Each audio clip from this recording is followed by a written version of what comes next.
It is becoming very popular to just dump all over Jim Harbaugh, and I get it. Jim has a way about him that makes people mad.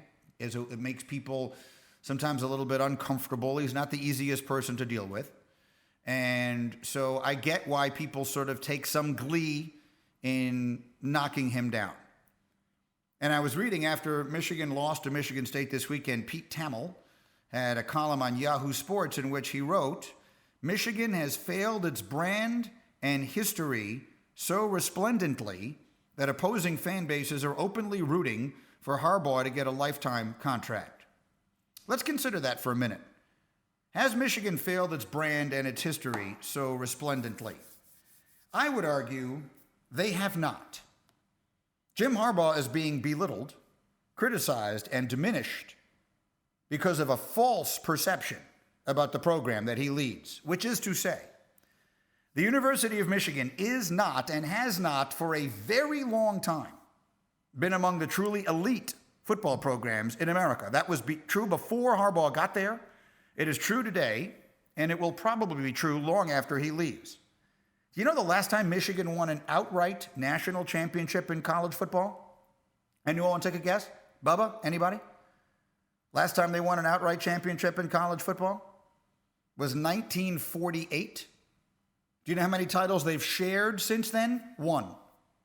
Do you know how many national championships the legendary Bo Schembechler won at Michigan? 0. Do you know the last time they won the Big Ten was 16 years ago? Ohio State has won it 9 times since then. Those are facts, and Jim Harbaugh has almost nothing to do with them. Here's the reality. The 2 coaches who preceded Harbaugh at Michigan, Rich Rodriguez and Brady Hoke, went 24-32 in the conference. 24-32 in the conference. Going into this season, Harbaugh was 32-12. He had won 80% of his games against everyone but Ohio State. And therein lies the rub. People want to make this about Ohio State, but that is not a good idea. Because a hammer and a nail have a relationship, not a rivalry. And that's what this is. Ohio State had beaten Michigan in 10 of 11 years before Harbaugh got there. In fact, the only Ohio State team to lose to Michigan since 2003 was coached by Luke Fickell. So I think that really the best way to look at this is with a question. Is the problem in Ann Arbor the coach, or is it the expectations? Have they really failed their brand and their history so resplendently? Or have they actually played right to about the level they realistically occupy? I'll say it again.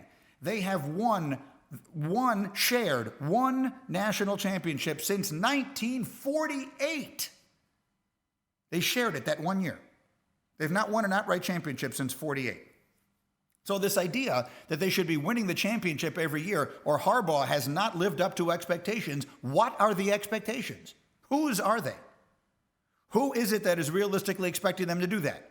Bo Schembechler won 0 national championships. Jim Harbaugh has won exactly the same number of titles in Ann Arbor that Bo Schembechler did. I never heard anyone say that Bo Schembechler resplendently failed their history and their legacy. He's an icon. He's a beloved figure. When he was the athletic director, they won a championship in basketball. He's the one who said a Michigan man is going to coach Michigan. And he's the one who got Lloyd, whatever his name was, out of there when he was leaving and put Steve Fisher in. And that's how they won the championship that year after the coach had left. They won basketball championships under Bo Schembechler, not football. So this idea, because they have all of this tradition, they go all the way back to the origin of the sport, and they have these really recognizable helmets, and they won a lot of games all the way back then, lead people to believe that if Jim Harbaugh isn't winning national championships in Ann Arbor, that he's not living up to their standard. But the reality is he is. He's done way better than the people that were there right before him. And if you're going to make this about Ohio State, you're going to lose that every single time.